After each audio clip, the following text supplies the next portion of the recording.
Good afternoon. Seeing the quorum, the Community Redevelopment and Housing Commission meeting of December 20th is officially called to order.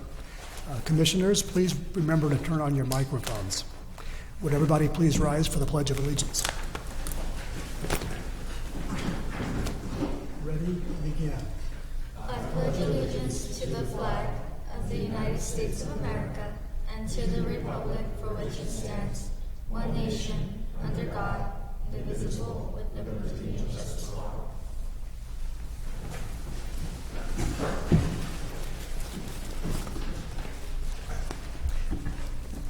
Excuse me. Madam Recording Secretary, please take roll call. Richard Santana, Angie Cano, Monica Garcia, Present. Mike Tardif, Present. Gary Wood, Present. Isuri Ramos, Present. Aurora Samano, Present. Vince Frazier, Present. Gilbert Vasquez. Here. Sir Chair, we have quorum. Thank you very much. Do we have any excused absences? No, sir. Thank you. This is the time for the Commission to consider matters under consent calendar, items 1 and 2. Do any members have any corrections to the minutes, items they wish to pull for separate discussion or abstain on?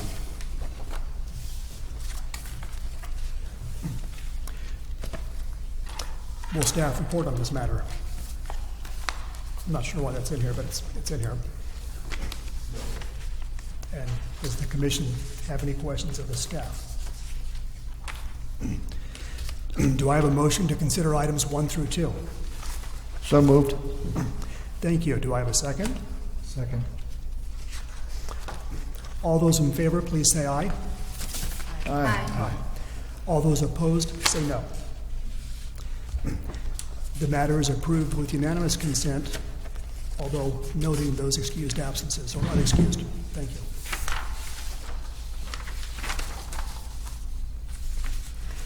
The next order of business is consideration of the regular business items.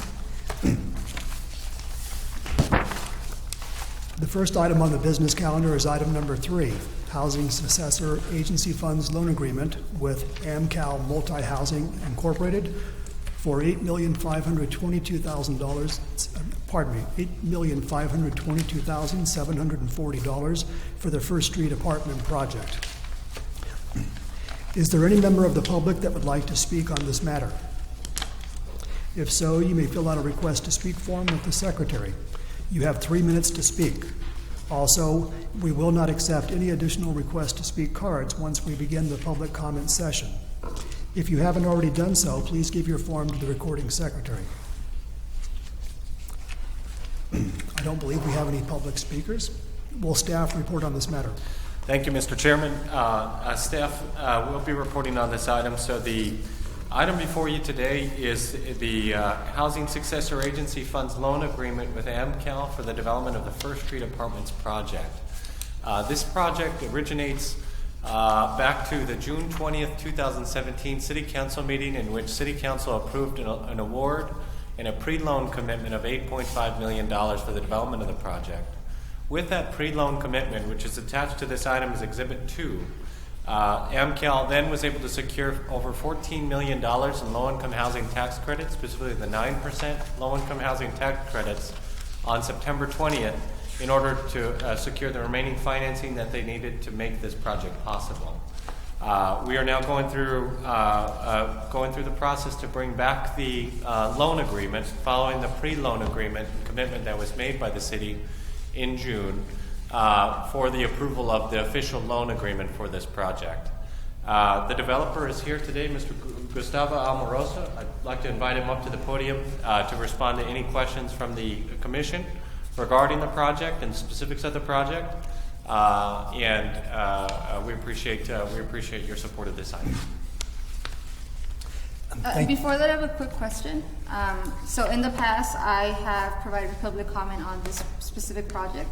So I think it would be in my best interest to recuse myself from this conversation. Would it be best if I step outside now, or just I can remain but wouldn't cast a vote? It's actually, just having provided comment previously on the matter would not require you to recuse yourself. Really, it's only any kind of financial interest or benefits that you may have received from the project or from the developer that you would be required to recuse yourself. So you're welcome to participate even if you have provided public comment. Okay, thank previously. you for that clarification. So based off that, there's no need for me to recuse myself. Right. Thank you. Thank you. At this time, I'll open it up for questions from commissioners and tenant and student representatives. We'll start with Mr. Frazier. Thank you for the very thorough report. But I was going through it and I was trying to crunch numbers and try to figure out how the 8.5 was being divvied up and what monies were going where. And I noticed there was a lot of redaction. Is that something that is absolutely required, or do we get a little bit more transparency? Thank you very much, Commissioner Frazier. I apologize for the redacted version of Exhibit 3 and 4 that you received in your staff reports. What I did in attaching those exhibits is I used the same exhibits that we had brought in to the June 20th City Council meeting, in which we redacted those exhibits for a specific purpose. The purpose and why we redacted those items is because upon the request of the developer did not want to reveal specific things about the project that would make them less competitive to other projects who are competing for those 9% tax credits. The 9% tax credits are very competitive across the state. So if it's the desire of the commission, I can send the versions of those exhibits that are not redacted as they are. There is no issue with providing that information at this point. It would be great for a reference just to be able to have better visibility. Other than that, I have nothing. I have nothing further. Thank you very much. Commissioner Garcia? I had the same question as Commissioner Frazier, so thank you, Judson, for answering. Thank you. Tenant member Aurora Solano? Hi. I'm not really good with Pardon me, money. student representative, I'm sorry. Yeah, no, it's okay. With money and numbers, so it says in the first one, discussion. With this pre-commitment letter, MCAL applied for 9% low-income housing tax credits. What does that mean? I don't know. Sure, I can answer that. We can both do it, yeah. So one of the mechanisms that we as affordable housing developers have to build housing is we apply to the state of California for something called tax credits, and it's actually a competition like Judson mentioned. So as we get closer to the date of the application, we are sensitive to what information is out there, because you can imagine within Orange County, historically only 1 or 2 projects gets awarded annually, maybe 3 if there's enough money. So you can imagine all the competition. One thing that sometimes happens is if information gets out there, somebody might alter their application in another city perhaps, trying to get that competitive edge. But to answer your question, tax credits, it's a credit from the state of California, or actually the federal government, that allows an investor in our project to take a deduction of $1 for their own, to reduce their own tax liabilities. And so we were awarded, as Judson said, a little over $14 million in tax credits over a 10-year period of time. And that's something that's very attractive to our investors. So the mechanism that we use to ultimately get money to build the project, we sell the tax credit to a private investor who then has the ability for the next 10 years to take roughly $1.4 million annually in tax deductions. So in this case, with First Street Apartments, our investor is Bank of America. And coincidentally, they're also going to be providing the construction loan and the permanent loan for this project. So in that sense, we're fortunate. We have one partner. Many times you have 3 or 4. Commissioner Solano, to break it down a little further too. So, say a business like Walmart or Target, right, they have to pay taxes every year for their business. Okay, and say they have to pay $1,000 in taxes. It's just a crazy example, right? $1,000 in taxes. Well, through this tax credit market, okay, the state of California has allocated tax credits by the IRS to then make available to developers like AmCal. And when AmCal is awarded, say, $1,000 in tax credits, similar to what Walmart has to pay of $1,000 in taxes, okay, AmCal can then sell those to an investor, to say back to Walmart, indirectly back to Walmart, and Walmart could then buy those tax credits, say at 90 cents on the dollar, so they'll pay $900, right, for $1,000 in tax credits, and so then they save $100 in their taxes by buying these credits. It's very complicated mechanism for corporations and businesses to save on their taxes every year through the tax credit market. Thank you. Yeah. It's a great question. That was it. Also, I like to preface each member up here with their title, and you've made it easier for me because it's just so much easier to call everybody commissioner and not refer to student or tenant members. So thank you. Commissioner or Vice Chair Tardif? Yes, I was just wondering what is on the site now. Is it an empty piece of property, and what's next door to it Sure. on either side? So the site currently has a 4-story building. It's a commercial building. We have, at this time, 5 tenants in the property who are actually scheduled to vacate the property by end of day Thursday this week. So as of Friday, the building is scheduled to be vacant. As far as the neighboring parcels, on the west side, you have I believe it's a warehouse shoe retailer. And on the east side, there is I believe it's a motel. I'm not sure what the name is. Okay.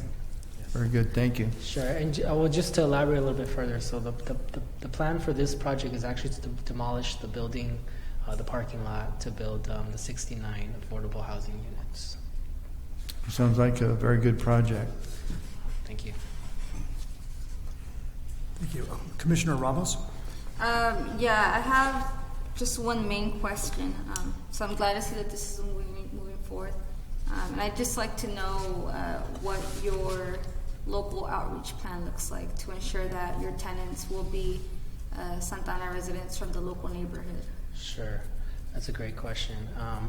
You may recall, part of the reason that this project, I think, is going to come to fruition is because we've had a lot of support from local community in Santa Ana.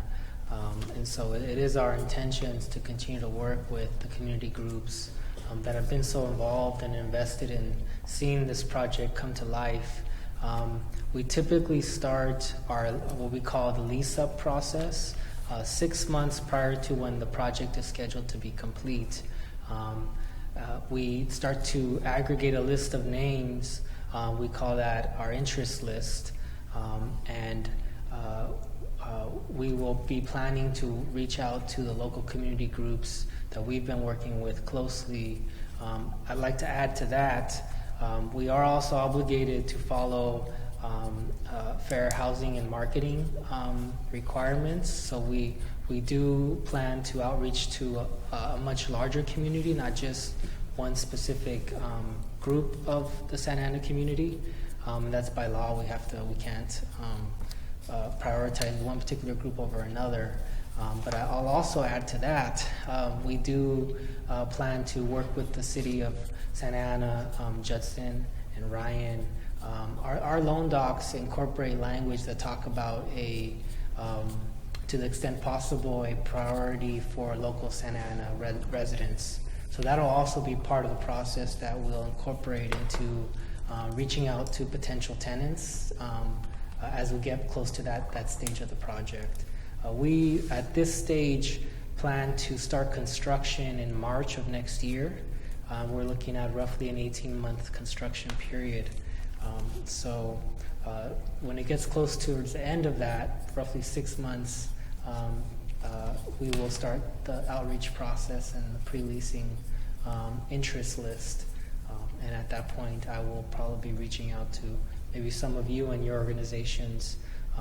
Our mechanism typically is working with the property management company to put up a website with contact information in both English and Spanish, which generates a list of potential names. And what we ultimately end up doing is actually a lottery. We have a computer generate a list of names of potential applicants. At that point, the applicants fill out an application. We make sure that they qualify based off income standards, and then if they do, they are able to potentially be a resident to the project. Great, thank you. Sure. Thank you. Commissioner Vasquez? I'm just wondering, as far as the categories, is it going to be something like I seen in a prior PDF? Is it going to be Santa Ana residents, Santa Ana employees, artists, and vets? This project, as far as the population that we're targeting, we're considering this a large family project. And what I mean by that is it's open to families of incomes as low as 30% the area median income, up to 60% of the area median income. The makeup, the composition of the units that will be available, predominantly 3 and 4 bedroom units. So we are looking to provide housing for larger families in this area. We don't have any specific what we call carve-outs for special needs or for homeless or veterans in this project. Sorry to hear. Oh, okay. Okay, thank you. You actually touched on the 2 questions I had. The name of the development was further back in here, and also the timeline. Having given a presentation to the City Council just a few weeks ago on all the various projects that are going on in the City of Santa Ana, the one thing that was missing from that, in hindsight, was the timeline for what phase all of these developments are in, and that would be nice to have that. If not every time we meet, perhaps once a quarter, just for our purposes to see how these projects are doing. Is that possible? Yeah. Yes, Mr. Chairman, we can add that information to our quarterly report. Yeah. So you're especially looking for the timeline of development for the projects that are under construction and fully financed, right? Correct. On when they expect to be completed. Absolutely. It just gives us a sense of where we are on each of these projects. So thank you very much. Are there any other questions from the commissioners? Yes. I actually do have one more question. You mentioned that you'll be friendly with income standards, and that you were going to use property management companies for part of your outreach. Will your units be available through the Housing Authority website as well? Will they be open to those residents? Will you make a concerted effort to reach out to those in particular residents? Sure, I can speak to that. Again, I'm going to refer to our loan documents with the City of Santa Ana. We do have a commitment in those documents to work with the Housing Authority to prioritize any residents that have been displaced from previous projects. To that extent, that will be something that we incorporate into the project and outreach. Second priority being residents of Santa Ana. And as I mentioned, on a broader scale, we are going to be marketing to everybody that's interested without any bias. And ultimately, however, we will generate a list of interests and we'll conduct a lottery to pick the final applicants. And that in our experience, working with FPI Management, that's the name of the company that we work with, has probably been the best way for us to do it as fairly as possible. Thank you. Sure. Are there any further questions?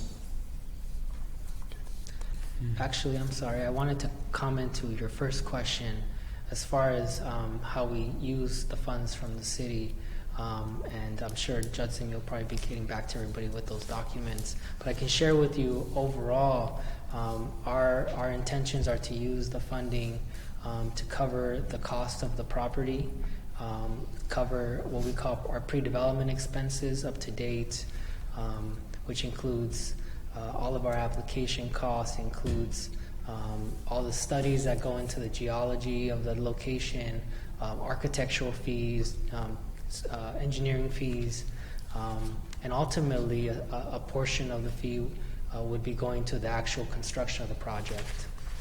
This is roughly a $30 million project, so you can imagine that $8.5 million goes a long way, but the majority of the construction costs will come from our construction loan. Thank you. Sure. I believe that's all the questions. I apologize for the length of this, but I have to read the entire motion. Do we have a motion to recommend that the Housing Authority of the City of Santa Ana, acting as the housing successor agency, authorize the city manager, acting as the executive director of the Housing Authority of the City of Santa Ana, or his or her designee, execute a loan agreement with AmCal Multi-Housing Incorporated for $8,522,740 in low and moderate income housing asset funds to create 69 units of affordable housing at 1440 East First Street in Santa Ana, subject to non-substantive changes approved by the city manager and city attorney. Do we have a motion? So moved. Thank you. Does anyone second the motion? I second the motion. Thank you. All of those in favor, please say aye. Aye. All those opposed? The motion carries 6-0 with Commissioner Santana and Kano noted as absent. Thank you very much. The next order of business is the work study session. And this is a consideration of the work study sessions, item number 4, discussion to change the process and the location for the February 28th, 2018 Community Redevelopment and Housing Commission meeting. So the next order of business on this would be comments. Does the public have any comments they wish to share with the commission? I do not believe so. Does the staff have any comments or a report on this matter? Thank you, Mr. Chairman. We do have a report on this matter. Ms. Sylvia Vasquez, our community development analyst, will be providing our report, and this will actually be Sylvia's last presentation to the commission. She has accepted a position with our city as our economic development specialist too, and she'll be transitioning to our economic development department. So we're privileged to have her present this item today. No pressure. Thank you, Judson. Good afternoon, commissioners. Thank you for being here. And today we are here to discuss part of the rating process for the Community Development Block Grant applications. Last night we had the application for the CDBG applications go to City Council as a receive and file. So Council has looked at your recommendation for the application and it's set to move forward, opening up January 8th. Now, part of the process of this application is the review by the commissioners, which is one of the biggest tasks that you have throughout the year. So on a yearly basis, we go out, receive applications from nonprofits. We're anticipated to be allocating approximately $790,000 in funds for nonprofits. So with this substantial amount, we wanted to ensure that the commission has substantial time and is able to really discuss the allocation of these funds for the nonprofits. So the application review period for commissioners will be from February 6th through March 9th. That's the time that you read the applications and have a public hearing. The public hearing, we're going to determine the date of that public hearing hopefully by the end of today. And it should be scheduled for some time in February, around February 28th, which would be during the review process. So before you finalize all your ratings, you'll receive all the ratings, all the applications, and you'll be able to rate them on an online system. And you'll have a public hearing where the nonprofits will come before you, present their program, and then from there you can have a discussion and finalize the ratings after that public hearing sometime. And then we bring back that information with your ratings and your recommendations for funding at a later meeting here in council chambers on March 28th, 2018. From there, your recommendations that you give on March 28th will then go to the City Council for approval, for consideration. What we're proposing to do is extend presentations for the public hearing to 7 minutes. So typically, traditionally, we've done 3-minute presentations where the nonprofit will come up and really quickly present their program, and there isn't really a lot of question and answer and a lot of discussion going on. So we wanted to allow a nonprofit who's potentially applying from anywhere from $30,000 to $75,000, maybe even $100,000 of funds to really give you a more enhanced presentation. So we would allow we would want to allow up to 7 minutes of presentation time during this public hearing. So that's one proposal. And then after all the presentations have been heard, after a presentation would be heard, then a commissioner can discuss the presentation, can ask questions of the nonprofit, and also discuss at the end of the public hearing. So there would be more opportunity for discussion. The approximate duration of a meeting of this size would be approximately 5 to 7 hours, depending on how quickly the public hearing advanced. So we would potentially schedule a public hearing meeting, a special meeting at 9 a.m., but we'd invite you to come in as early as 8:30 a.m. for breakfast. We'd also provide lunch, and we would schedule nonprofits in approximately 10-minute increments. That would allow enough time for them to provide their 7-minute presentation and anywhere from 3 to 5 minutes of commissioner question and answer session. At that time, commissioners could discuss the application that they heard. We're also proposing a change to the location. So here in council chambers, it's one setting that we've been used to, but we've also held the public hearing in other locations, such as the police community room. At the police community room, it's a more informal environment where the nonprofits can come up and discuss their application in a little bit more of ease. Sometimes being in front of the podium in this type of setting might be a little more intimidating. It just, for comfort purposes, it might be more conducive to have the meeting at an alternate location. This time we're proposing the Ross Annex Room 1600, which has a table that's pretty rounded, and it's a comfortable, more relaxed setting than the council chambers. We could potentially provide laptops to the commissioners so that you could look up the applications while the presentations are being made. This, again, we believe would allow for an environment more conducive to discussion because it's the table is a little bit rounder, everyone's a little bit able to make eye contact a little bit better. And this, again, would potentially provide for more discussion amongst the commissioners. Also, that would be for the public hearing. So this proposal is for the public hearing where it's the nonprofits that come and provide a presentation. After all those presentations are done, then if there's any public comment, we would then also open that up to them. And we would, if we do extend the time for 7 minutes, that would be the time that would also be allotted to public comment, if any, at the end of the meeting. So it would be a structured meeting where commissioners could potentially recess or break from the public hearing, correct, Ryan? They could, so if there is a need for a small break, that's something that could be done.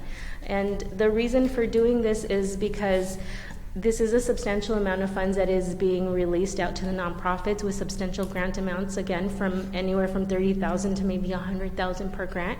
And this would give the commissioners more of an opportunity for discussion amongst yourselves and also to ask additional questions to the nonprofit groups.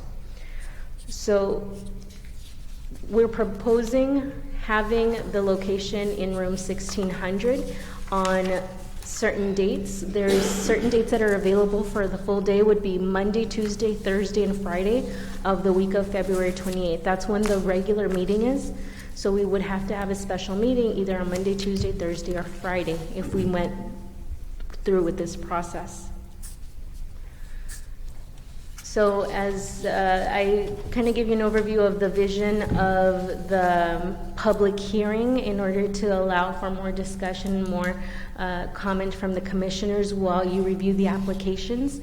And the next steps for this would be to provide us with direction on the new process. And just to summarize again, the new process would be extending the public hearing presentation times to 7 minutes versus the 3 minutes that we've been allotting to nonprofits to present. Also, anywhere from a 3 to 5 minute question and answer session for commissioners to be able to ask the nonprofits or discuss amongst yourselves. Also, additional time at the before the close of the public hearing to allow for more discussion between yourselves if you wanted to discuss any of the applications in more detail. The proposed location would be in room 1600, and additionally, we would need to find one of those dates that would fit with everyone's schedule. And the spirit of what we're trying to do with this proposal is facilitate your collective decision-making as a commission. I mean, I know and we fully understand on every matter that comes before you, you make a decision, there's some deliberation and a vote is taken. But the spirit of what we're trying to achieve here is to facilitate further discussion among you, allow you to really hear a good, solid presentation from each nonprofit presenting their program, their proposal that's going to be funded with a substantial amount of funds that you're deciding upon, and really give you the opportunity to make a very deliberative, well-informed, collective decision for the allocation of nearly $800,000.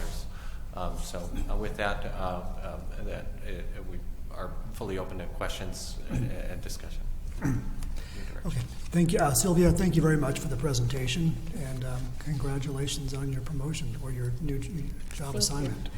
I'd like to just comment further to what Mr. Brown was saying. I had the opportunity to meet with the staff a couple weeks ago to go over this process and see if it was something that might be of interest to present here tonight. And I'd like each of us to feel free to comment, even though this is not a housing-related matter at CDBG, so that the tenant and student members can't vote. But we'd certainly I'd like to hear your input on this as well. And I'd like to go first with just saying that at first I was a little skeptical of moving this meeting from the council chambers to the Ross Annex. Even though I'm very familiar with the Ross Annex because I served on ETAC, the Environmental Transportation Advisory Commission, for about half a year.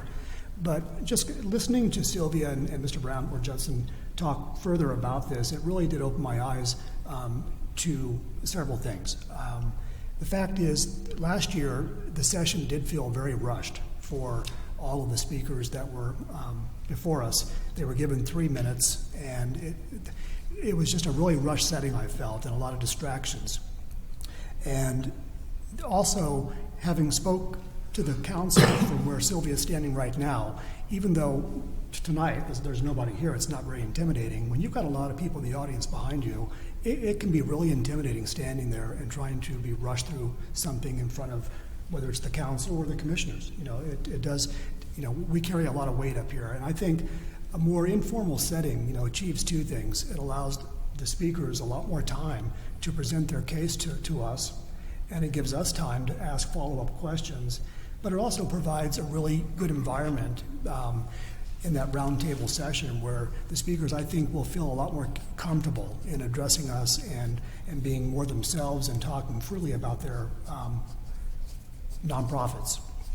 So with that in mind, I do fully support this, and we're hoping that we would have the full support of all the commissioners on something this important to move it. So that's kind of where I'm at. I will ask Sylvia to clarify a couple of things here, because I know Mike and I have talked a little bit about this before. One of the concerns that was raised was if we were having a 5 or 7 hour meeting, would all of the nonprofits have to sit through that? And I believe we came up with the thought, the staff did, that because they would be allotted 10-minute segments, we would be able to publish a schedule where some members could come for the first 2 hours.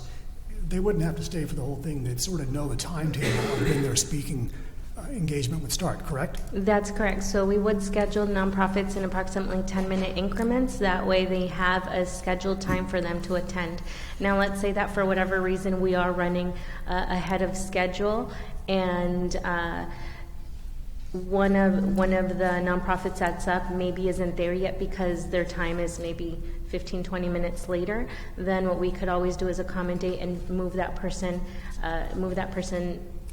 to the next presentation when the current presentation is open. So we would technically skip them and then come back to them. So not all of the nonprofits would be in the room unless they chose to, because it is a public hearing. It is open to all the nonprofits and the public.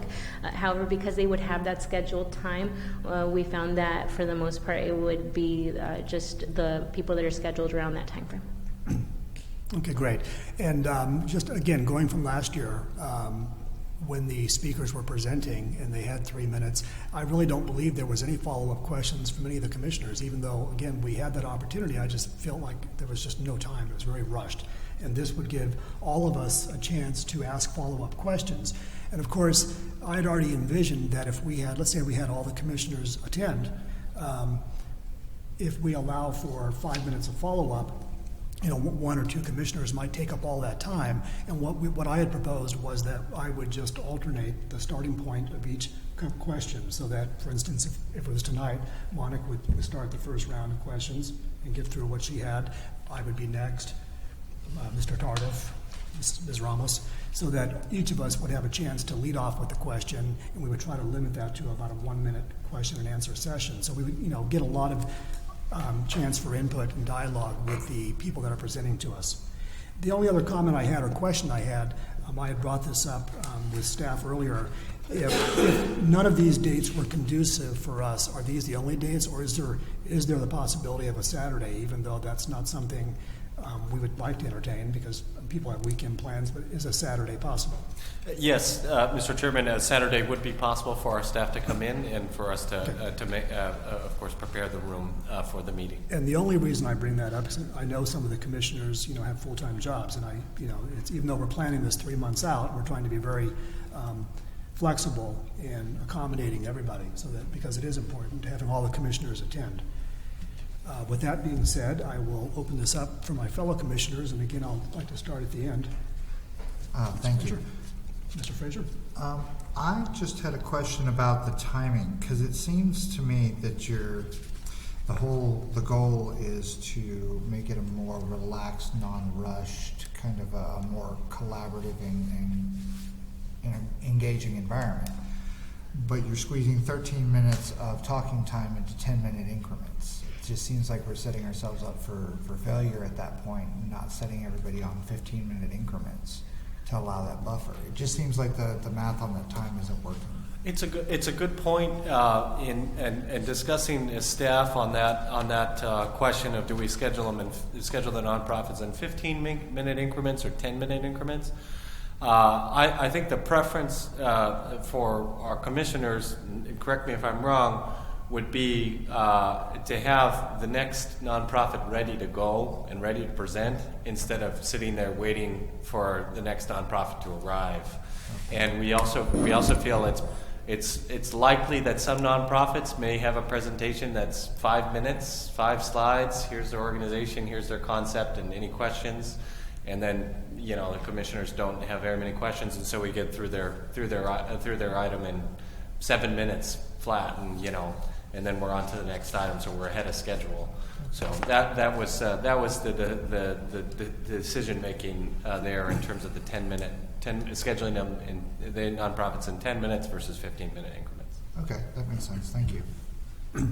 Thank you, Commissioner Frazier. Commissioner Garcia. I like the structure of the proposed meeting schedule. I like the way it was before, but I'm totally open with this new flow. The only thing I'm concerned about is that these dates are coming up, and my days are filled up with meetings already, and the only time or day that I'm available is March 2nd. I have every other Friday off. I think that I'm on the same schedule as you guys. I love my job. So that Friday I do work, so I can take PTO Friday, March 2nd, but other than that, I don't have any, I'm not available the other days. So, but I'm willing to take a day off to do it.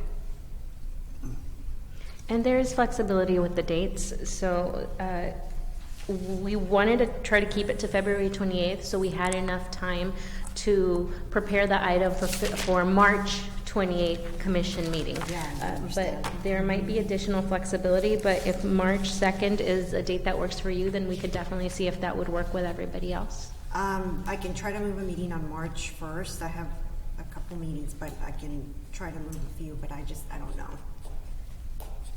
That's a tough one. And I did have a second question or comment.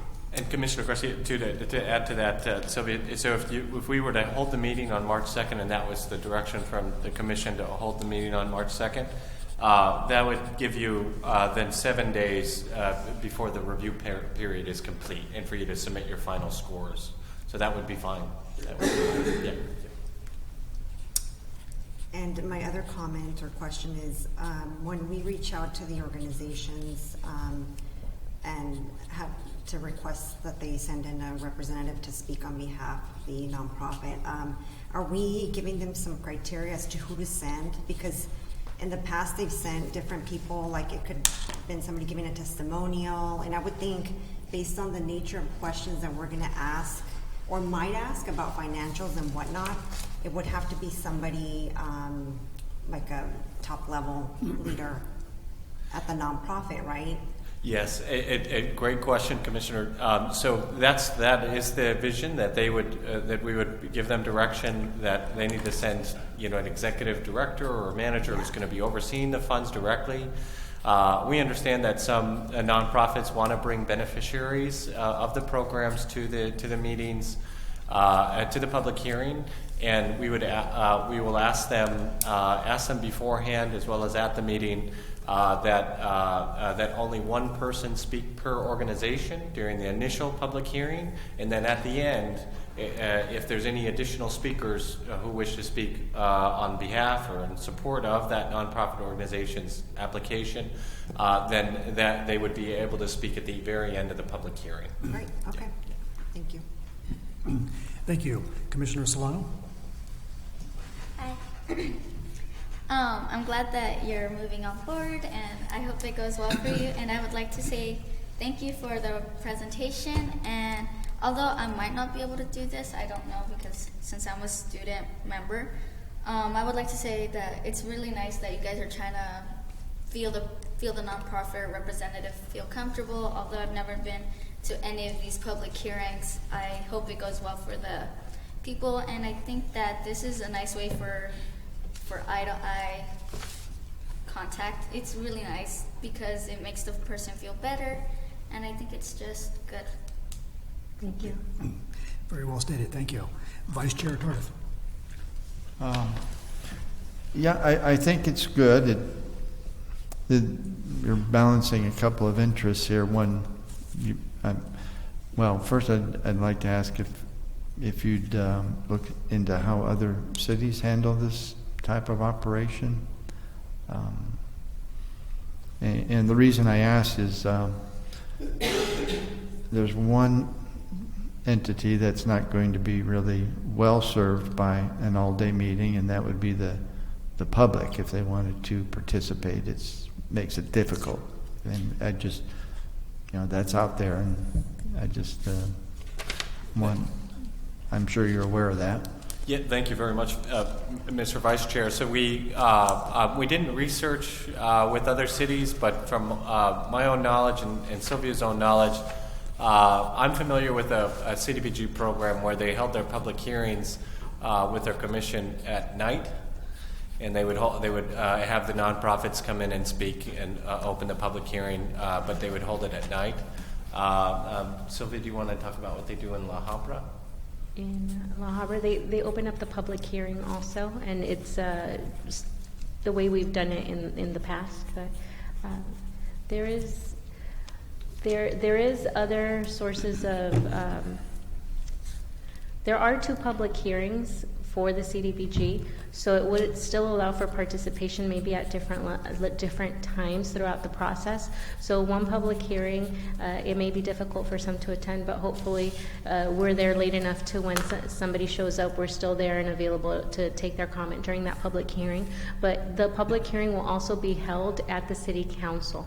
So there, even though that's a little bit later in the process, and potentially you as commissioners would prefer to hear the public's comment yourselves, there are 2 opportunities for public comment. Wouldn't there also be a public comment section available in the March meeting when we actually vote on sending this to Yes, council? Okay, that's so correct. So the public is welcome. It's not an official public hearing. However, there's public comment that is available. I see. Thank you. That answers my question. Thank you for the presentation. Sylvia? Thank you, Vice Chair Tardif. Commissioner Ramos? Yeah, so thank you for providing us with this. I personally would be available both Tuesday and Friday, but very similar to what my fellow commissioner just said. I also think that the provided times would make it very inaccessible to the general public, and specifically youth, our own student commissioner, and any other youth that would like to come and speak and possibly give testimony on how some of these programs have impacted their lives. So I actually wanted to make a suggestion that we maybe, instead of doing one full day, I wanted to see if it would be a possibility to break it up into 2 days, and that we hold this in the afternoon, evening. So our meetings are taking place right now at 4:30. I think a viable option could be maybe meeting at any time after 3, which is I think when students are generally out of school.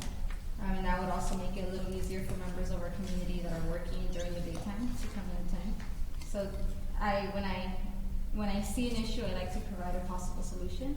So that's a possible solution that I'm providing to all of us today. I don't know how everyone else feels, but I would like for this public hearing, although I understand that there will be more along the way, I would like for us to make a real attempt to make it as accessible as we can to the community, to the general public. We could also potentially start it later. I know we haven't discussed. Or... That's a decision for the commission. Okay. Yeah. That'd be with your proposal. That'd be a decision for the commissioners. Yeah. Would that? So, I know we're going one by one, so if maybe after everyone has spoken, if I could just get a sense of the feel of what others are thinking. And I can make it work with the schedule, but I would like for us to think not so much of ourselves, but of members of our community that this money is going to really impact. Thank you. Commissioner Vasquez?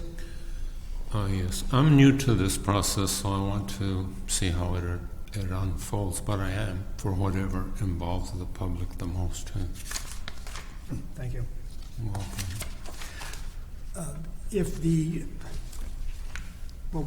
Two of the concerns I'm hearing, or we're hearing, are scheduling conflicts potentially for during the week on a Friday, and also making this more accessible to the public. That gets back to my original comment when I addressed was perhaps a Saturday would solve both of those issues. Yes, if that would be satisfactory to Commissioner Ramos and Commissioner Vasquez and Tardif. A public hearing would be fully open to the public. Yeah, the only reason I bring that up, and Commissioner Garcia and Vice Chair Tardif could also address this. Having gone through this process before, it would be beneficial, in my opinion, to have to have all the speakers during the same day, so that you get to see how they present not only their own case, but how that case stacks up against the other nonprofits. And if you break it up over 2 nights that are too far apart, it may be difficult to have that continuity of presenters coming forward, to us. So that was one of my comments on breaking it up. Excuse me. Commissioner Garcia. I'm just trying to think about the fact that if there is, I don't think there's going to be a lot of people interested in being here the entire day to hear everybody's presentation, unless if we publish the times that they're presenting at in advance. We are. That would be helpful, but I don't know if people would show up for the entire day to hear everybody's presentation. I had not thought about the public hearing portion in terms of having people not be able to attend because of conflicts during the week, or not being able to attend for that reason. So great point. I think we should definitely consider that. Well, I'd like to ask for a little clarification from the staff, if I could, on the CDBG process. When we're evaluating these participants, we're evaluating them on a criteria that's fairly straightforward, and the scoring system that's pretty well developed. I don't recall anywhere in the process that, in the scoring process, where there was a public, that our scoring was dependent on public comments versus the applicants and what they presented and what their programs, how their programs fit with the city. Can you elaborate on that?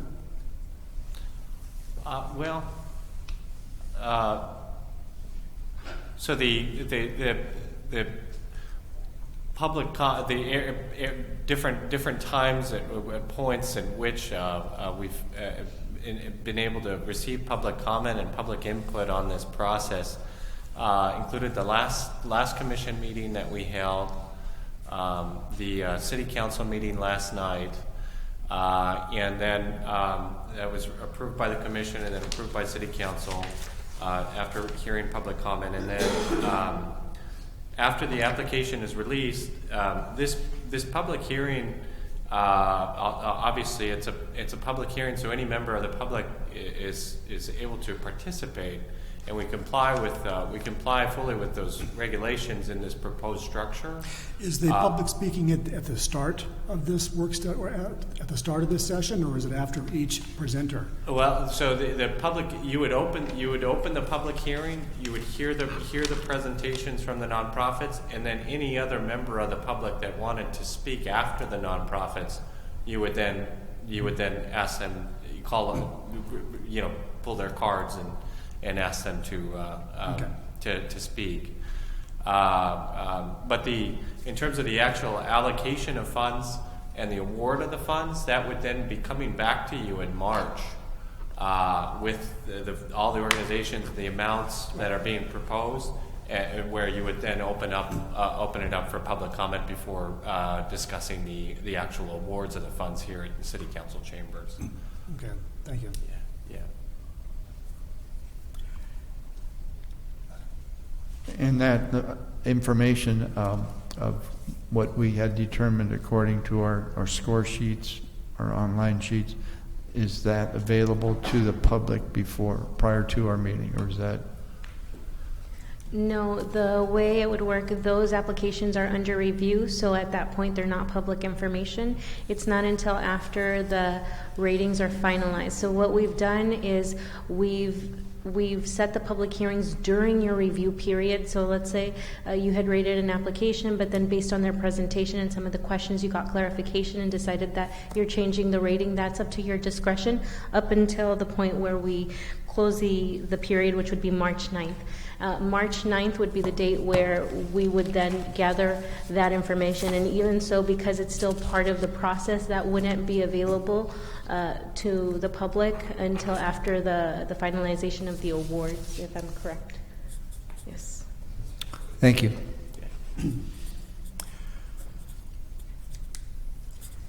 Well, then I suppose I'm looking for a little guidance here. This is we had talked about this before, and I don't see anywhere in the script that I'm supposed to call for a vote on this. I know this is a general discussion, and we've got a couple of different points of contention to meld together here, and that is the actual date that we might do this on, and would we consider doing it on a weekend or a Saturday to allow the public more access, or would we split it up over 2 evenings from 3:30 to 7:30 one evening and 3:30 to 7:30 another evening?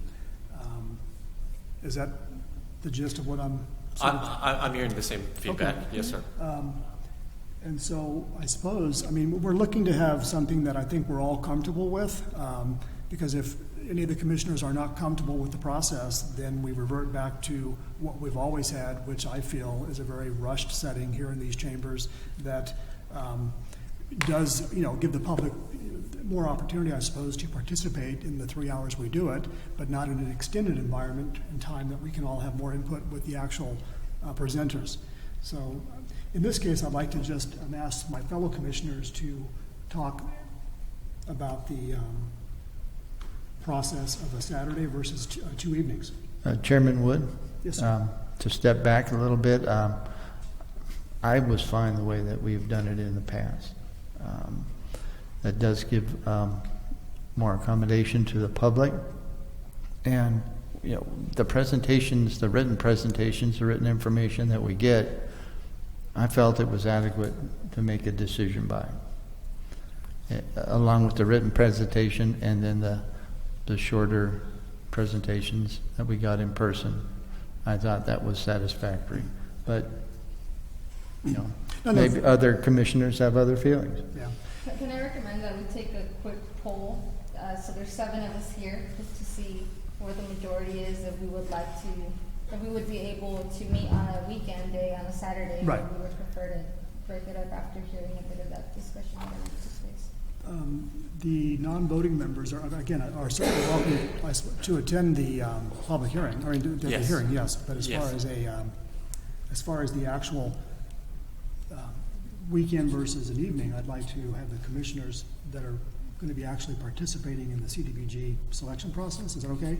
Just share their, take a poll on this. Monica?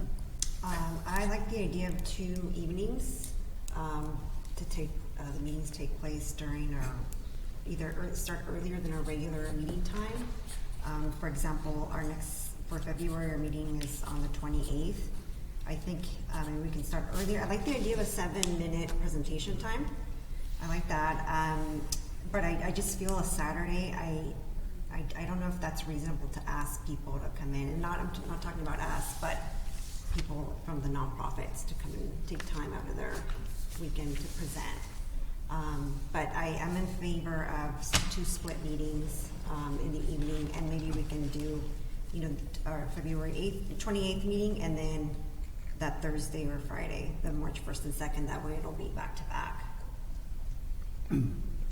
So, I'm sorry, those dates were the 27th and the 28th? No, February 28th is our next, our February meeting, so I'm thinking that would be good because it's already set on our calendars. Okay. And then, another half day or other block of time, another day. Like March 1st or March 1st? Yep. Yeah. Okay. First choice is March 2nd for me. And would Okay. that be, so we had envisioned that this would be a 6-hour process, Mr. Brown? It's 6 to 8 hours. So we would do 3 to 4 hours? Yes, 2 evenings. yes, for both meetings. If that was the case. Vice Chair Tardif? I will not oppose the majority of the commission, and I will vote along with that, but I do prefer to do it the way we've done it in the past. Duly noted. Commissioner Ramos? I'm fine. I can do Saturday or 2 evenings, but I think 2 evenings might be best because one Saturday might be a very long time for everybody that might have interest in attending. So I'm okay with 2 evenings as long as they're happening in the same week. In the spirit of trying to move this along, although I would prefer to have it in one day, whether it was a weekday or a Saturday, I would be completely comfortable with having the process over 2 evenings, 3:30 to 7:30 or 4 to 8, whatever that process would be. I would be on board with that. Okay, wonderful. And if is everybody in favor? We're hearing consensus on the structure, the 7 minutes, 5-minute discussion. Yes. And everybody is in favor of the change to the Ross Annex room for the meeting location as well, around the tables and we'll have laptops for you as well.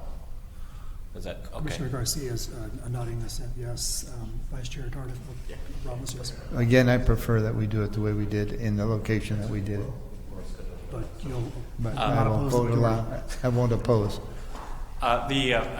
The dates, February 28th, the Ross Annex room isn't available on that date, so could we do February 27th and March 1st or 2nd? I know Commissioner Garcia, you said March 2nd works best for you. But say the Did you say 27th. March 1st?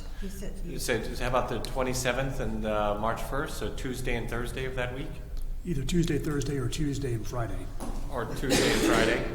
For myself, it's not relevant. I mean, I'm available all those evenings. Commissioner Ramos and I'm free both days. Vice Chair Tardif? I don't like Friday nights for meetings. Well, that's a good point. That's a good point. Tuesday, Thursday, would that be- Tuesday, Thursday. Tuesday, Thursday. what about a Friday morning? Would that Friday morning, would that work? You know what, I'm on the Friday, March 2nd. Yeah.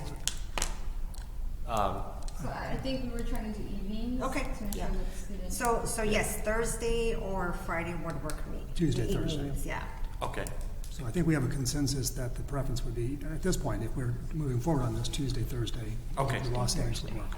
Wonderful, wonderful. Okay, yeah, we got the direction that we needed. Yes, sir. A question, or will we be deciding on the time, when that would be beginning, or would that be right? Oh, yeah, you could decide. We were going to set 3:30 or 4:30, but yeah, please. Is there a preference? I don't know when people get off work. Again, I'm completely flexible. Commissioners Garcia, Vice Chair Tardif, I think early as possible would be better. that's a good point. 3 to 7? 3 o'clock is fine if that suits everyone. Commissioner Garcia, could that work? I work in South Orange County, but I'll make it work. I'll make it work and leave. I'll ask for permission. It should be fine. Yeah. Okay. 3 to 7. 3 to 7. Oh, okay. Wonderful.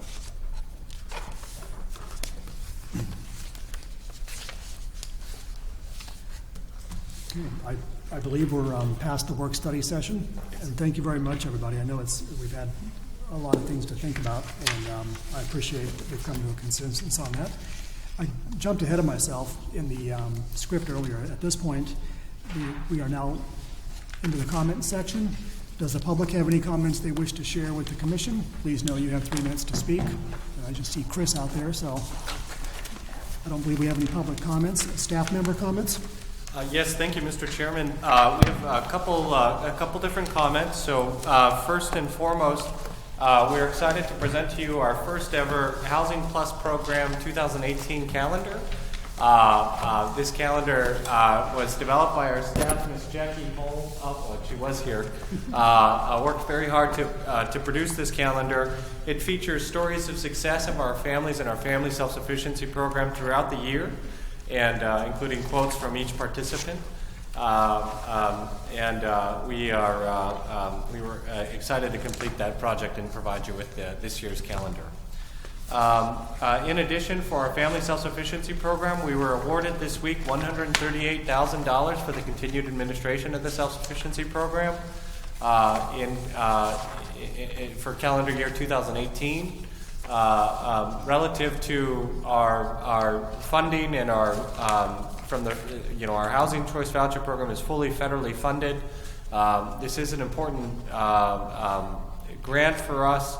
As we're aware that the new administration is placing an emphasis right now on tax reform, but their next focus is on entitlement reform and welfare reform.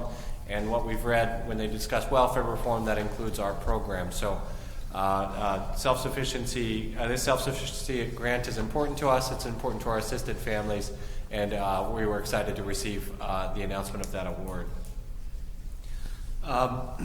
We are also provided you with our story of success for December. Ms. Brandy Schroeder, a very exciting story of a participant in our program who is currently attending Santa Ana College and working towards her degree in computer science. And we were excited to present that story for December to all of our families as well as to our commission. And lastly, in terms of continuing along the lines of family self-sufficiency, our housing authority, one of our housing authority families, was featured on a national publication this past week. HUD published a magazine called 25 Years of the Family Self-Sufficiency Program, Families Working, Families Prospering, to feature and discuss the program, present the program, and present stories of success in the program. One of our families was featured in a small little subsection of the magazine on page 4 of this national publication, and we were very excited about that. In addition, on Saturday, January 20th at 9 a.m., the Pacific Electric Park is going to have their ribbon cutting. We hope you can attend that ribbon cutting event. Sylvia, do you want to come in? We have invested our CDBG programs to make that CDBG program funds to make that project possible. And Sylvia, how much in CDBG funds did we invest? Do you know off the top of your head? Close to $4 million. Of our funds? Of our funds, and that was the properties were acquired by the city with other sources of funds throughout the years, and CDBG paid for it for about 3 years. We staggered the funding for about 3 years, and it was about $4 million. Yeah. So very important ribbon cutting for an project that was invested. Can you state the time and date again? Yes, Saturday, January 20th at 9 a.m. What's the location? At the Pacific Electric Park. It's the address is. It's on the corner of Orange and McFadden Avenue, and we will send out the formal flyer once it's formalized. Great. And then next is, do you want to present save the date? Then there's also a saved date for the Roosevelt Community Center in Walker Park. That was an investment of approximately $2 million of CDBG funds and $5 million of State of California water funds. That's between the Roosevelt and Walker Elementary Schools. That ribbon cutting is scheduled for February 5th. Monday, February 5th at 3:30 p.m. You each have a copy of this save the date as well in your packets. And that's a great joint use project between the City of Santa Ana and the Santa Ana Unified School District. So the City of Santa Ana, with the grant funding from the State of California and CDBG, paid for the construction of the park and of the community center, and it's going to be a beautiful community center on the Santa Ana Unified School District land. So the Santa Ana Unified School District will use it in the day, and the local community can use it in the evenings.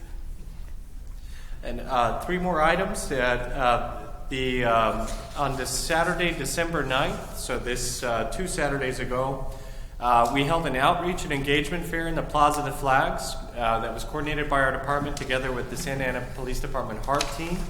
Together with 8 other community partners, individuals in the Civic Center, specifically those in the Plaza of the Flags were offered housing referrals, job placement, legal assistance, behavioral health services, and pet services. The event was very, very well received by the individuals here in the Plaza of the Flags. And lastly, our CDBG application went to City Council last night as a receive and file. However, about a week before, we received a request from our partners in the Parks and Recreation Department to add a subcategory of funding for a Summer Night Lights program. And Sylvia can describe that program further for you. If the Summer Night Lights program is a program that's implemented in various communities around California, such as Los Angeles and Long Beach. And what it is, it's an effort to keep community centers open later at nights during the summer. Most community centers close around 9 p.m. With the Summer Night Lights program would allow a nonprofit to come into some of the local community centers and keep them open from potentially 9 to midnight. So you'd have those extended hours for the members of the community to come engage in positive activities in an effort to prevent crime. And it is something that is being targeted for the Townsend and Myrtle and the Madison neighborhoods. So that is a subcategory that was added to the draft application after you reviewed it, and it did go to council last night. And a little more context too as well on this item.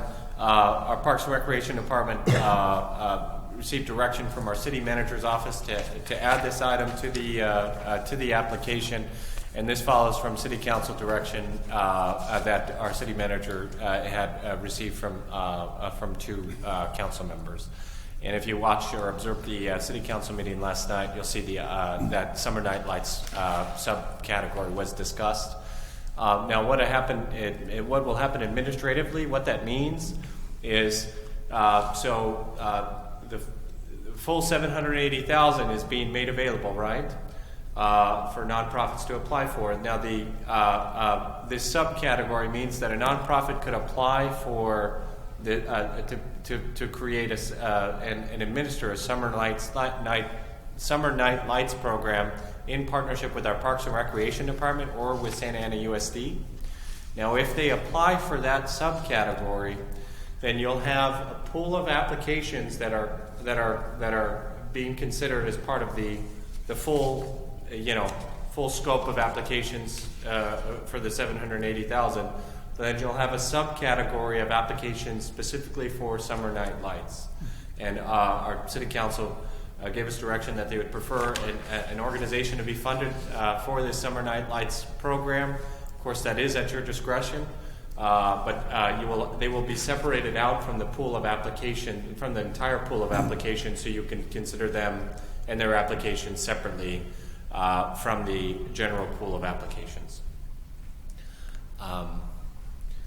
Anything else I'm missing on that, or no? Okay. And then lastly, again, I do want to give our sincere thanks to Sylvia for all of her years and time with our CDBG program. We have had worked together for several years, and she's been such a great asset to our program and to the administration of our CDBG funds. And I congratulate her on her promotion and wish her the best within her department. Thank you. She's still going to be in. She'll be 2 offices down from me still.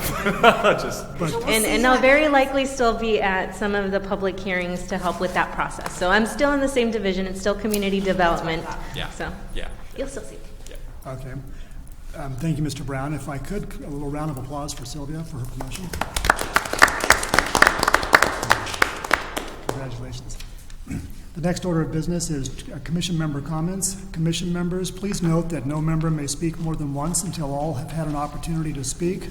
Also, the commission may vote to limit our comments to 3 minutes each if we feel the need. I'd like to start in reverse and ask Commissioner Vasquez, any comments? No, off the top of my head, I can't think of any at this moment, but I look forward to the pending process. Thank you very much. Commissioner Ramos? Yes, I would like to congratulate Sylvia on her promotion. I hope you do very well. I think you will. And also would like to wish everybody a nice break. Hopefully everyone gets a break and any happy holidays for whatever holidays you may be celebrating. Thank you very much. Vice Chair Tardif? Thank you to the entire staff for setting up this meeting and the presentation. Thank you, Sylvia, for that presentation, and congratulations on your promotion. Well deserved, I'm sure. Wish everyone happy holidays and Merry Christmas. Thank you. Commissioner Solano? No comment. Thank you. Commissioner Garcia? Yes, a couple of things. Chairperson, I wanted to ask you how your presentation went to the City Council. I wish I could have been there, but we got really short notice, as you know. Oh, yeah. I just wanted to ask you about your experience and any nuggets of information that you have for us. Can I address that now? Oh, were you going to address it? Yes. Oh, yeah, that's fine. I'll wait Okay, then. no, I appreciate it. Thank you for I was just asking. curious to know. I will. Also, as part of my my role as the representative for this commission on the Historic Resources Commission, I had promised that I would bring some key accomplishments to this meeting, but the city staff was not able to get me the information on time, meaning the planning division staff. So I will bring it next time. Okay. What I can tell you top of mind is that this year was great in terms of the number of homes and commercial businesses that we were able to get on the historic registry list. And that a lot of it had to do due to the fact that the cost was temporarily lowered to apply for that designation. It's back up to $10,000, so we don't expect the same number of applicants to come through next year, but that's wonderful. I think it's a great accomplishment. As I've said before, I think it's really important to try to preserve our historic buildings. As important it is to create affordable housing and all those things, I think it's important to balance it out. So hopefully the city will consider going back to the the temporary cost that it was at, so more people can apply. $10,000 is a bit much, and so hopefully that will happen. This past Sunday, I got to attend the Orange County Therapeutic Arts Center Holiday Recital, which is one of the organizations that we fund through CDBG. And it was a wonderful recital.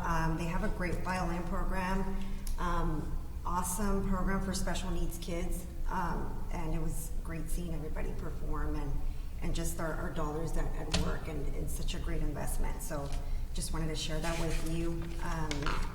Lastly, Sylvia, thank you for all your work with this commission. You've done a great job, and I appreciate all your patience, and you're always so knowledgeable in answering our questions. So you'll be missed, but I'm glad we'll see you around. And happy holidays to everybody. Happy New Year. Thank you. Very well stated, Commissioner Garcia. And Commissioner Frazier? Thank you. I just wanted to take a second to, and I may speak for some of the Senate positions, to thank both the fellow commissioners as well as the staff for being patient and really holding our hands through a lot of these new processes. And for the commission and the chair for definitely making concerted effort to be inclusive and include us in as much of the process as possible. As well as wishing everybody a happy holidays and a happy new year. Thank you very much.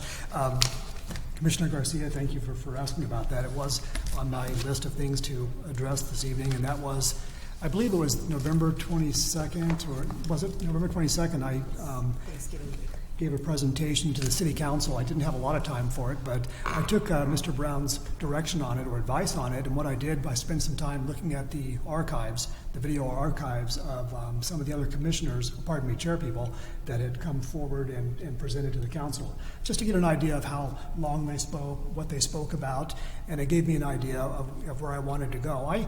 I didn't spend a lot of time talking about policy and procedure. I sort of started off and talked about the size of our commission, and that it's very strong and it's very healthy. It's very diverse. I talked about our student member, our tenant representatives, and also the diversity of all the commissioners we have, from business owners, business executives, activists, etc. From that point, I think the council really received that. That's probably where I got the most attention from them, kind of listening to what makes up or comprises our commission. I did talk extensively about the housing projects that are currently underway, which gets back to what I asked Mr. Brown to give us a recap on occasion on how they're progressing, what the timetable is for these coming online. You know, one of the things I really picked up from attending that commission or council meeting, as well as watching the archives of my predecessors, was the concern and the level of attention that the council is trying to focus on homelessness. And so in my presentation, I really tried to focus on those housing projects that were for homeless veterans and homeless people in general, and where that was helping. And lastly, I spent a good amount of time talking about the CDBG process, how it has evolved over the last 2 years from not very much in funding to last year, and then of course this year or next year what we expect it to be, $793,000, almost $800,000. And it was received very well. I mean, there was, I think, 4 council members present. Michelle Martinez was out of town. And in fact, I stopped at the very end to thank my councilman, Sal Tanahero, for having given me this opportunity. He wasn't in the room, but he told me later he was back watching it. And they applauded and thanked me and thanked us for our service. So it was actually a great process, and I'm hoping actually to get back and do it again, because the first time, I'll just say this, I was nervous as hell. I was nervous. And in hindsight, I would really like to do it again, because there's nothing to be nervous about, but it does get back to my comment about standing there and having everybody up here, and more importantly, having 200 people behind you. The other thing I wanted to talk about real quick was, I mentioned this when I met with staff a couple weeks ago. I believe we have a site visit or 2 coming up in January, and I would like to see if those could focus, if not both, or at least one of them, on a homeless group that works with homelessness in Orange County. So at some point, the staff will get back to us with this site visit, so we can see how many of us on the commission and all of us, student and tenant members, can join in on that. Correct? Yes, So- absolutely, yeah. So we look forward to seeing that. The other thing that I mentioned before we started our meeting to Mr. Brown, and I'd like to, perhaps Mr. Hodges can attest to, I believe our bylaws, or what we operate by on this commission, have some stipulation and some verbiage on attendance.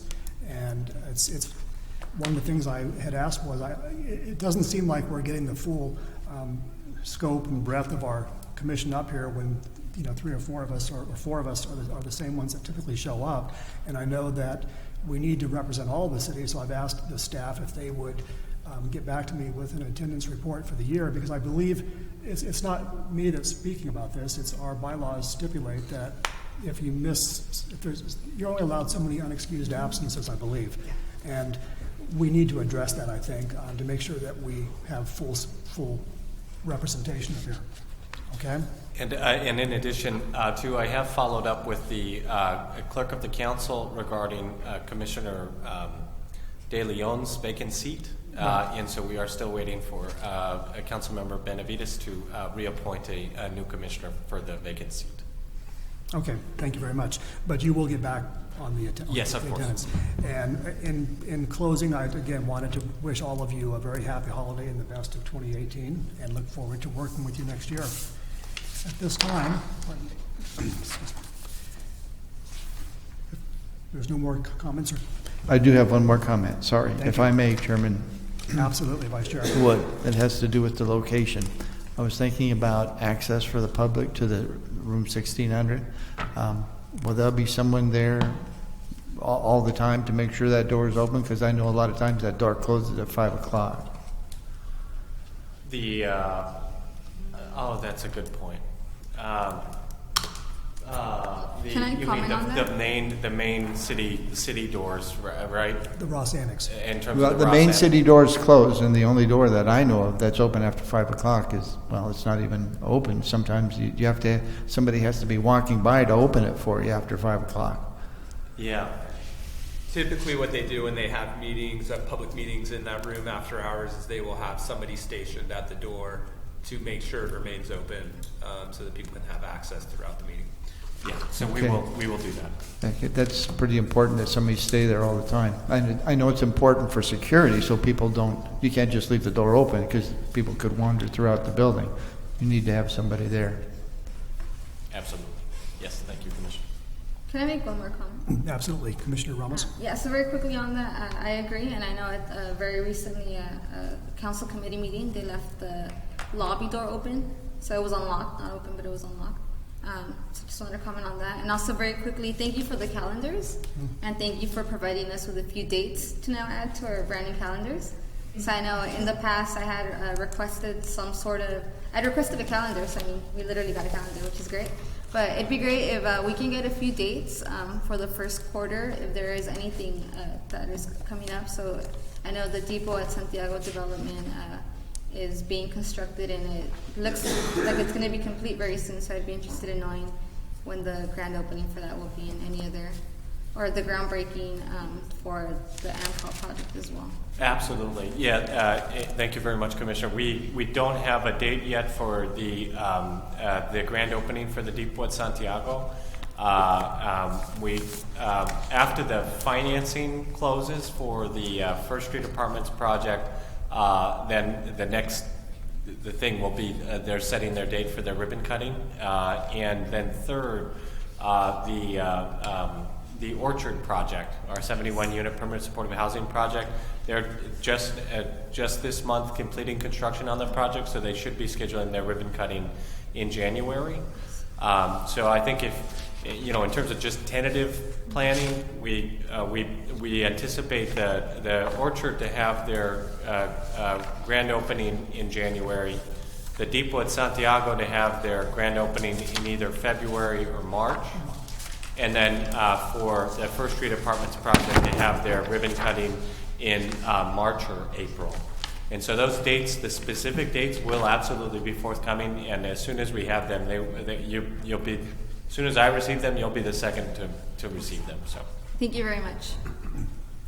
Thank you. Any other comments? Yes, Commissioner Garcia. Question.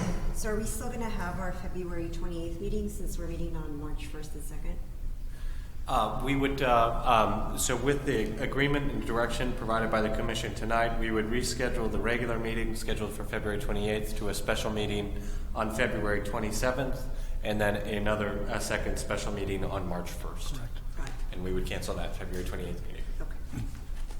Good question. At this time, this meeting is adjourned. Our next regular meeting is scheduled for January 24th, 2018. Thank you.